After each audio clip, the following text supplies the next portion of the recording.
Welcome to Blue Helm Space News Brief. Today in 1977, Voyager 2 launched on a mission to the outer planets, reaching Jupiter in July 1979 and Saturn in August 1981. Today is August 20th. We got a lot of news.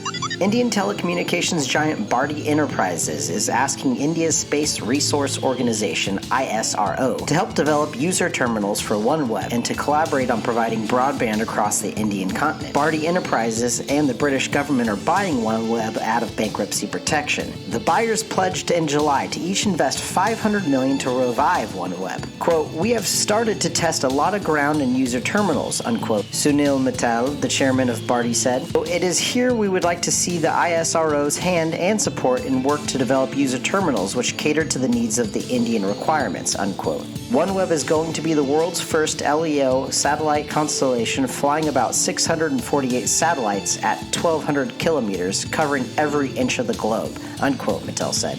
The U.S. Space Force will need to fill tech jobs in areas like software development, information system, and cybersecurity, and is considering alternative recruiting strategies to attract talent, said Lieutenant General David T. Thompson, Vice Commander of the Space Force. The Space Force wants to reach out beyond the, quote, "traditional sorts of persons and personalities who you find in the military service," unquote, Thompson said.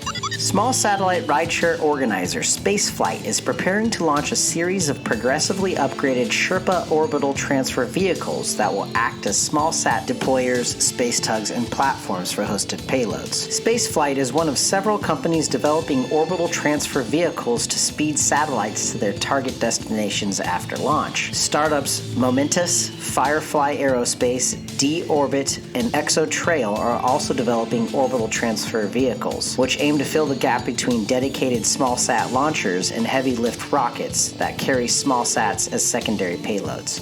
The competition for the moon between the United States and China is being closely watched by the Defense Department as the military expects to play a role protecting U.S. access to cislunar space. One concern for the Pentagon is the possibility that China establishes a presence on the moon before the United States and tries to set the international rule of behavior in space, said Brigadier General Stephen Buddow, the Director of Space Portfolio at the Defense Innovation Unit. The issue was raised in a, quote, "State of the Space Industrial Base," unquote, report published last month by the DIU and Air Force Research Laboratory and the U.S. Space Force. Quote, "As space activity expands beyond the geosynchronous orbit, the first nation to establish transportation infrastructure and logistic capabilities serving GEO and cislunar space will have superior ability to exercise control of cislunar space and in particular the Lagrange points and the resources of the moon," unquote, the report said. Control of lunar resources such as hydrogen and oxygen for propellant, the report said, will be key to, quote, "enable overall space commercial development," unquote. Quote, "China has a grand strategy for this," unquote, said Buddow. He noted that China's space strategy integrates government, industry, and academia. So, in order to compete, the United States has to figure out how to marshal the resources of the private sector in a free market economy.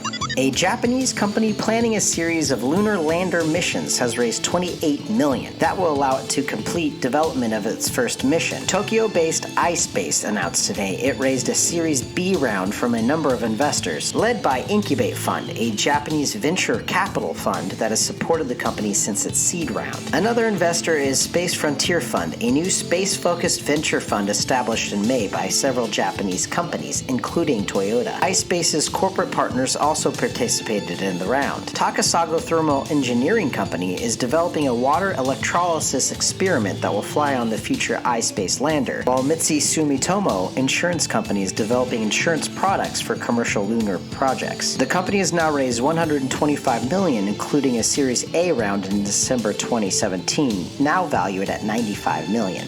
A private team led by Jeff Bezos' spaceflight company Blue Origin has delivered a mock-up of its crewed moon lander to NASA for testing. In late April, NASA announced it had awarded funding to 3 commercial groups, SpaceX, Dynetics, and the Blue Origin-led national team, to develop human landing systems for the agency's Artemis lunar exploration program. NASA wants to land 2 astronauts near the moon's south pole in 2024. So listen, let's get real. You got to do something with those important documents you have lying around. Whether it's for business or personal, residential or commercial, Future Shredding will provide contactless, on-site shredding right to you. You can watch it being shredded right inside the truck. It's awesome. Since 2007, they've been around shredding in Southern California. If that's something you need, go to their website at www.futureshredding.com or give them a call at 562-426-0557. Law, policy, and events. The Trump administration's plan to put the Department of Commerce in charge of non-military space traffic management just won the endorsement of the congressional requested independent review. The National Academy of Public Administration, NAPA, also agreed that the Office of Space Commerce, now part of NOAA, should be elevated to the Secretary of Commerce's office and urged Congress to pass authorizing legislation. President Trump's 2018 Space Policy Directive 3, SPD 3, called for transferring responsibility for space situational awareness, SSA, for the civil and commercial sectors from DoD to Commerce, and to make Commerce responsible for space traffic management. This should be placed in the first part of the show, but I just found this, and it says NASA's investigating small air leak on International Space Station. There's no threat to crew safety, NASA officials stressed. The article states that the crew members of the station's current Expedition 63 are in no immediate danger and will spend the weekend in the orbiting laboratory's Russian segment. Told you, there's some news going on. I hope they're going to be okay up there at ISS.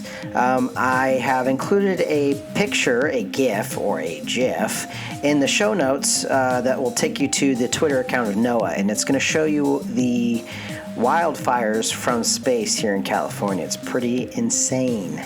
So I hope everyone's doing well. Stay inside, stay cool. Make sure you are staying healthy and protecting your loved ones, family, friends, dogs, animals, all of them. I hope you guys are doing well. I will talk to you tomorrow. Drink your water.